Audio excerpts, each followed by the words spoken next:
La parole est à Monsieur Guy Tessier. Monsieur le ministre des Affaires étrangères, le 27 septembre dernier, un conflit armé a éclaté dans la région caucasienne du Haut-Karabakh, où l'Azerbaïdjan est entré en guerre contre l'Arménie. Ce territoire est le berceau de la civilisation arménienne. Le président azerbaïdjanais avait eu cette phrase : « J'avais dit qu'on chasserait les Arméniens comme des chiens, nous l'avons fait ». Cela résume aujourd'hui la triste réalité du cessez-le-feu tripartite signé entre l'Arménie, la Turquie et la Russie dans la nuit du 9 au 10. Ce dernier est accablant pour les Arméniens du Karabakh et la République d'Arménie qui avaient reconquis de haute lutte leurs terres ancestrales. En revanche, il est une aubaine pour les Russes et pour les Turcs qui renforcent tous deux leur influence dans le Caucase. Mais où donc est passé le groupe de Minsk, censé trouver une solution pacifique au conflit? Où donc est passée la France dans cette négociation, alors que toute cette opération a été froidement orchestrée par un membre de l'OTAN, à savoir la Turquie? Vous n'avez rien trouvé à redire. Vous avez laissé la Russie seule maître afin de gérer ce processus de paix. Ce cessez-le-feu consacre ainsi la sortie des Occidentaux de tout processus diplomatique au Caucase. Par votre volonté de rester neutre, quoi qu'il en coûte, vous avez lâchement abandonné les Arméniens qui attendaient tant de nous, les laissant ainsi entre les mains de Poutine et d'Erdogan, dont les motivations à peine voilées est d'affaiblir en profondeur l'Occident pour l'un et d'anéantir nos valeurs pour l'autre. La réinstallation des populations chassées par les guerres ne peut se faire que sur le territoire qui resterait souverain. La reconstruction de l'Artsakh comprend en premier lieu la reconnaissance sans délai, monsieur le ministre, de son indépendance.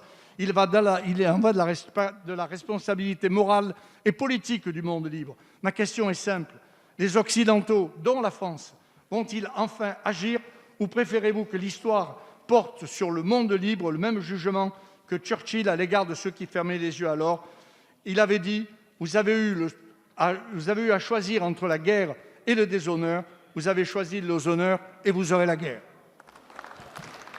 La parole est à Monsieur Jean-Yves Le Drian, ministre de l'Europe et des Affaires étrangères. Monsieur le député Guy Tessier, je voudrais vous redire ici ce que j'ai dit à plusieurs reprises, y compris dans cette assemblée, qu'au cours des...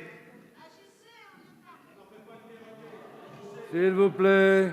Merci de me laisser répondre à monsieur Tessier, qui m'entend et qui m'écoute, je pense.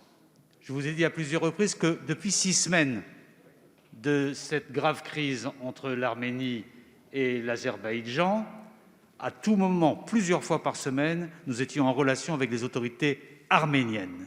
Et le fait que nous tenions notre place dans le cadre du groupe de Minsk était demandé par les autorités arméniennes au plus haut niveau. Je voulais vous le rappeler parce que certains semblent ne pas le savoir.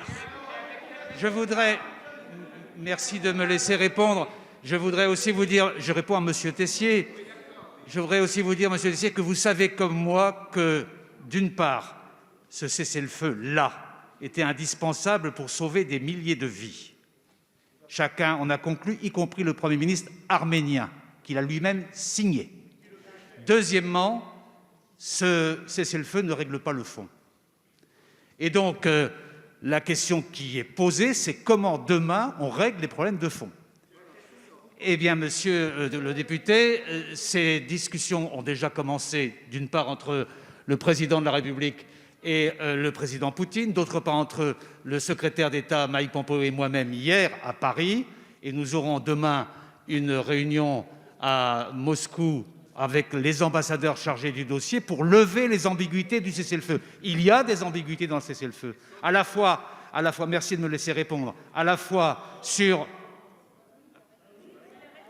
Je vais m'arrêter là, monsieur le président. À la fois... Arrêtez un peu, là, franchement. Je vous finirai par écrit, monsieur Tessier, parce que nous avons une relation suffisamment confiante l'un et l'autre pour que je puisse vous l'exprimer.